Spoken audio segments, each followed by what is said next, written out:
दुर्दशा पर आंसू बहा रहा है मराठा किला। ऊंचाई वाले स्थान पर मौजूद किला खंड में हुआ तब्दील। जनपद अलीगढ़ में जिला मुख्यालय से करीब 30 किलोमीटर दूर तहसील इगलास क्षेत्र के कस्बा इगलास में मराठाओं द्वारा वर्ष 1856 ईस्वी में बनाया गया किला खंड में तब्दील होते हुए आज अपनी दुर्दशा पर आंसू बहा रहा है। उत्तर प्रदेश के जनपद अलीगढ़ की तहसील इगलास नगर में सर्वाधिक ऊंचाई वाले स्थान पर स्थित मराठा किला, जो कभी काफी टिकाऊ सुंदर दिखाई देता था, जहां मराठाओं के जाने के बाद वर्षों तक तहसील संचालित रही। तहसील की दूसरी इमारत तैयार हो जाने के पश्चात उक्त मराठा किले में राजकीय कन्या विद्यालय चला था। बताया जा रहा कि जब से राजकीय कन्या विद्यालय किले से हटा है, तभी से किले का रख रखाव न होने के कारण किला खंड में तब्दील होता जा रहा है। आपको बता दें कि इगलास नगर में काफी ऊंचे टीले पर स्थित किले को मराठाओं के द्वारा वर्ष 1856 ईस्वी में बहुत ही मजबूत किला बनवाया गया था।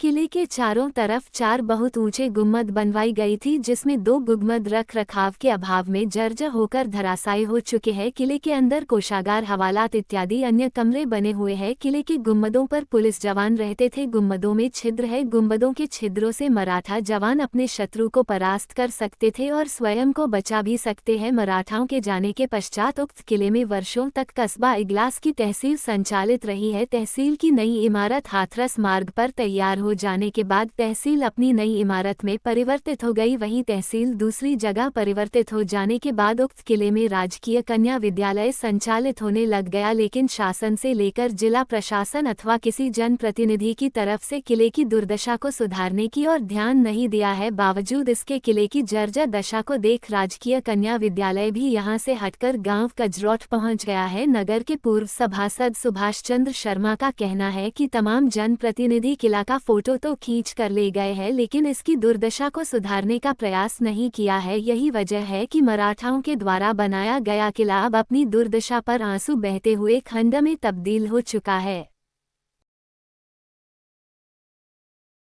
क्या नाम है आपका और किले को लेकर किस तरीके का इतिहास है किले का, और यहाँ क्या चीज़ हुआ करती थी? मेरा नाम सुभाष चंद्र शर्मा है। मैं यहीं पे बचपन में खेला हूँ। मुझे जितनी जानकारी है वो मैं बता रहा हूँ। ये मराठाओं का किला है।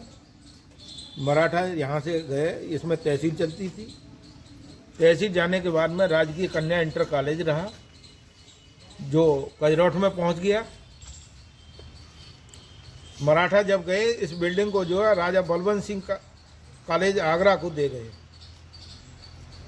तहसील का उस समय 2 रुपया या 3 रुपया किराया जाता था।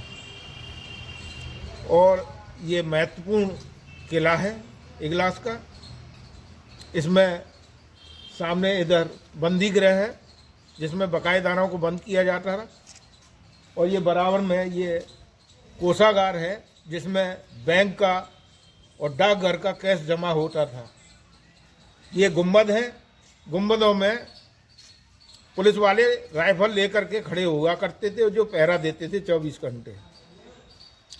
और यहाँ पे इतनी साफ सफाई व्यवस्था थी। तहसील के पीछे एक ढलान था, जिस पर हरी घास खड़ी रहती थी। बच्चे आकर के लंच किया करते थे वहाँ पीछे बैठ के। और ये बहुत महत्वपूर्ण स्थान है। और तहसील और राजकीय विद्यालय जाने के बाद में इसको खंडहर में तब्दील कर दिया। इसके लिए प्रशासनिक अधिकारी व जनप्रतिनिधि सभी वीडियो बना करके ले गए, मगर किसी ने ध्यान नहीं दिया।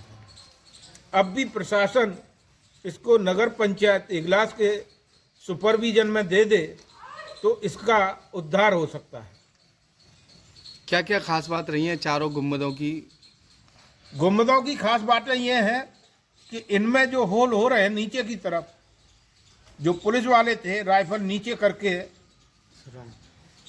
खड़े हुआ करते थे, जिससे बाहर वाला कभी भी अटैक नहीं कर सकता पुलिस वाले के ऊपर, और ऊपर से पुलिस वाला अटैक कर सकता था।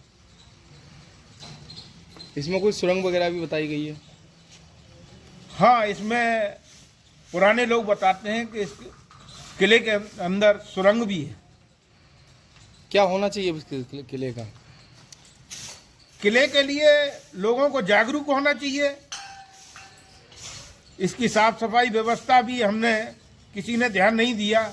लोग यहाँ गंदगी करते थे, कूड़ा फेंकते थे, हमने लोगों का सहयोग करके जेसीबी चलवा करके इसको पूरा साफ सफाई व्यवस्था कराई, मगर लोगों की आदत खराब है कि वो गंदगी फिर भी कर रहे हैं। इसकी चार दीवारी हो जाए और थोड़ा सा रिपेयरिंग हो जाए तो गरीब बच्चियों की शादी वादी होती रहेंगी।